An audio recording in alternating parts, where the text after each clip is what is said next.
শুধুমাত্র একটা ডিম ও 1 কাপ আটা দিয়ে আমি কিভাবে বিস্কুটগুলো তৈরি করছি ওইটাই শেয়ার করব তোমাদের সাথে। তোমরা আমার ভিডিওটা স্কিপ না করে ফুল ভিডিও কিন্তু দেখবা অবশ্যই, তাহলে তোমরাও পারবা শুধুমাত্র একটা ডিম দিয়ে 14টা বিস্কুট তৈরি করতে। তো বেশি কথা না বলে আমি আমার মেন রেসিপিতে চলে যাই। ভিডিওটা কিন্তু তোমরা সম্পূর্ণ দেখবা। তো প্রথমে আমি এখানে নিয়ে নিব একটা ডিমটা নিয়ে এখানে আমি হাফ কাপ চিনি দিয়ে দিব। তোমরা যারা বেশি মিষ্টি খাও তোমরা 1 কাপ চিনি দিতে পারো, আমি কম মিষ্টি খাই ওই জন্য আমি হাফ কাপ চিনি আমার জন্য এনাফ। চিনি দিয়ে আমি সামান্য লবণ দিয়ে দিব, চিনিটাকে যেন মানে চিনির যে মিষ্টিটা ওটা একটু ব্যালেন্স করার জন্য লবণটা দেওয়া হয় আর কি, তোমরা চাইলে নাও দিতে পারো। তো এটাকে দিয়ে যতক্ষণ না চিনিটা গলবে ততক্ষণ কিন্তু নাড়তে হবে অনবরত। নাড়তে নাড়তে যখন চিনিটা একসময় গলে আসবে তখন এখানে আমি ভ্যানিলা এসেন্স দিয়ে দেব, যাতে ডিমের যে একটা ফ্লেভার আছে ওইটা যাতে না আসে। তোমরা চাইলে লেবুর রস দিতে পারো, সমস্যা নাই।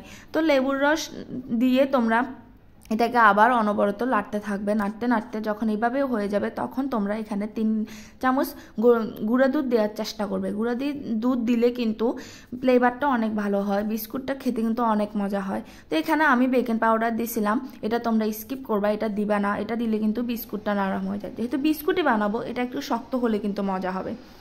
তো এখানে আমি দিয়ে দিয়েছি তেলটা অল্প অল্প করে দেওয়ার চেষ্টা করবা। আর আটাটাও কিন্তু এখানে অল্প অল্প দেওয়ার চেষ্টা করবা, অল্প অল্প দিতে দিতে একটা পারফেক্ট ডো বানাবা, একেবারে দিলে কিন্তু ডোটা হবে না।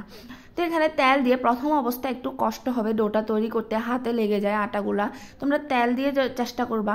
এই যে ডোটা আমি এখন 5 মিনিটের জন্য রেখে দেব। রেখে দেওয়ার পর 5 মিনিট পর আমি দুই হাতে তেল মালিশ করে ছোট ছোট আটার এগুলা নিব, ডোগুলা একদম ছোট নেওয়ার চেষ্টা করবা, যেহেতু তেলে দেওয়ার পর এগুলো অনেক ফুলে উঠবে। দুধ পাউডার দেওয়ার কারণে কিন্তু এগুলো অনেক ফুলবে, তাই যত সম্ভব ছোট নেওয়ারই চেষ্টা করবা।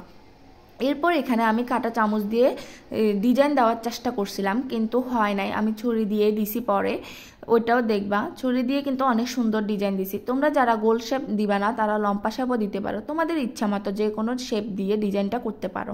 যে কোনো ডিজাইনই দিলে সুন্দর হবে, বিস্কুট যেহেতু তৈরি করতেছ সুন্দর সুন্দর ডিজাইন দিতে পারবা, সমস্যা নাই।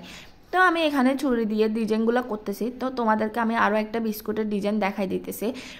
আমি 2 হাতে তেল মালিশ করে নিয়েছি, কিন্তু অবশ্যই একটা একটা করে তৈরি করবা আর অল্প অল্প তেল মালিশ করবা 2 হাতে।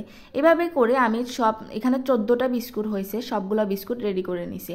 এরপর এখানে ভিডিওটা স্কিপ হয়ে গেছে, এখানে কুসুম গরম পানি কুসুম গরম তেলে আমি বিস্কুটটা দিয়ে দিয়েছি। এখানে কিন্তু এক কুসুম গরমের তেলেই দিতে হবে, আর লো থাকবে, চুলাটা কিন্তু একদম লোতে থাকতে হবে। এরপর এগুলো একদম ফুলে উঠলে এপিট উপিট করে ভেজে নিবা।